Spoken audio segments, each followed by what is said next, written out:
Takdir, kata itu seakan membuat kita terdiam dan pasrah terhadap sebuah peristiwa. Kata itu juga sering kita ucapkan saat sesuatu tidak berjalan sesuai rencana. Dan takdir menjadi alat yang kita salahkan saat kita sudah menyerah, saat kita gagal, saat hidup tidak berjalan seperti yang kita harapkan. Kata itu seolah muncul sebagai penutup diskusi, seolah tak ada lagi ruang untuk evaluasi, tak ada lagi tanggung jawab yang perlu dilakukan, dan tak ada lagi pelajaran yang harus diambil. Lalu kecerobohan dibenarkan dengan takdir agar suatu kesalahan bisa tersembunyikan, dan takdir menjadi pembenaran dari sebuah kegagalan.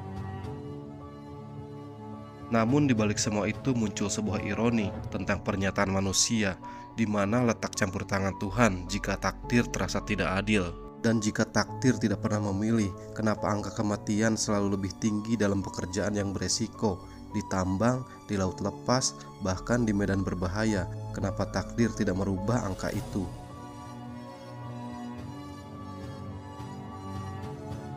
Lalu bagaimana dengan ketimpangan sosial? Kenapa kemiskinan itu struktural dan sistematis?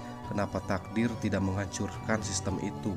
Dan di mana letak keadilan jika kemiskinan adalah sebuah takdir?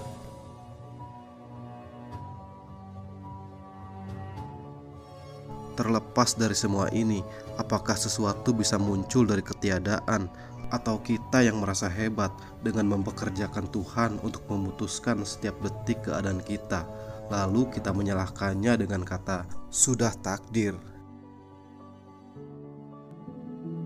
Dari semua pernyataan itu seharusnya bisa membuat manusia sadar, seperti yang ditulis dalam sebuah buku yang berjudul Madilog oleh Tan Malaka, bahwa takdir tidak dipahami sebagai peristiwa mistis yang turun dari langit. Namun takdir adalah sebuah ketetapan sebagai hasil dari sebuah hukum sebab dan akibat di dunia nyata. Menurut Tan Malaka, masyarakat terlalu cepat menyimpulkan sesuatu sebagai takdir saat mereka tidak memahami proses di baliknya. Takdir tidak datang secara tiba-tiba.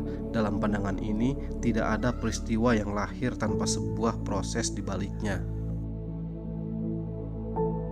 Namun di dalam ketetapan itu, Tuhan telah memberikan kita satu hal yang besar, yaitu akal dan sebuah kehendak bebas.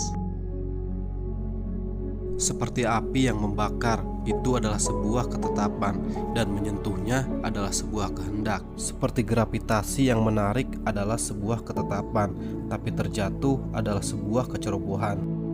Kecerobohan akan membuat celaka, tapi Tuhan tidak menentukan siapa yang celaka, tapi menetapkan sebuah akibat dari suatu tindakan.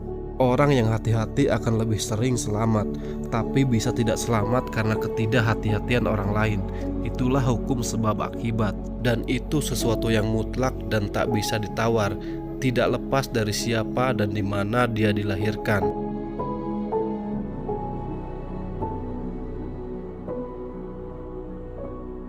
Kekayaan dan kemiskinan bukan sistem yang diturunkan dari langit, kebodohan bukan warisan gaib, dan ketimpangan bukan sebuah kehendak alam.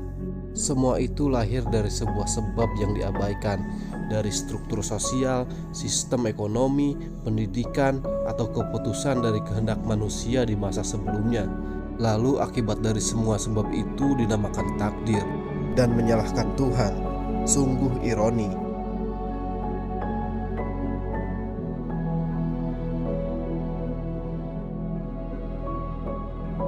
Albert Einstein pernah berkata, Tuhan tidak sedang bermain dadu, dan Tuhan tidak sesibuk itu, karena Tuhan telah selesai menciptakan dunia ini dengan sempurna.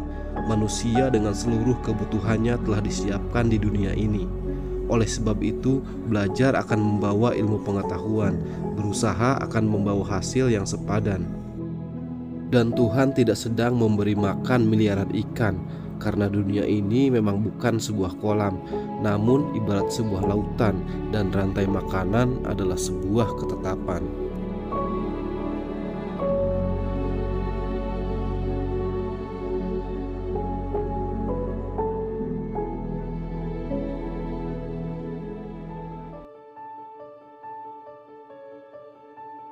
Tan Malaka menyebut sikap pasrah buta sebagai cara berpikir statis dan feodal. Dan bagi Manilog, menyebut penderitaan sebagai takdir tanpa mengusut penyebabnya hanya akan melanggengkan ketidakadilan, membuat manusia berhenti berpikir dan mempertahankan sistem yang rusak. Dan Manilog melihat realitas sebagai sesuatu yang bergerak dan berubah. Jika sebab berubah, akibat pun akan berubah. Manusia hidup di dalam masyarakat di mana pilihan kita dibentuk oleh kondisi sosial. Seberapa adil sistem, seberapa aman pekerjaan, dan seberapa baik lingkungannya. Oleh sebab itu, memahami takdir bukan berarti pasrah, tetapi memahami sebab agar akibat bisa berjalan ke arah yang lebih baik. Karena Tuhan tidak menciptakan manusia untuk hidup di dalam kebingungan, tetapi untuk berpikir, untuk membaca, dan untuk belajar dari sesuatu hukum yang telah ditetapkan.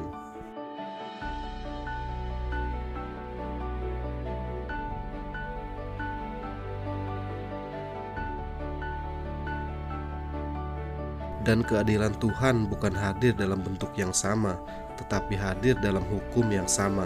Api tidak bertanya siapa yang terbakar, dan air tidak tahu siapa yang telah dia tenggelamkan. Tapi justru disitulah kita bisa menemukan letak keadilan yang jujur dan konsisten. Dan Tuhan tidak menipu manusia dengan hukum yang berubah-ubah. Kita hidup di bawah hukum yang sama, walaupun kita tidak dilahirkan dengan kondisi yang sama.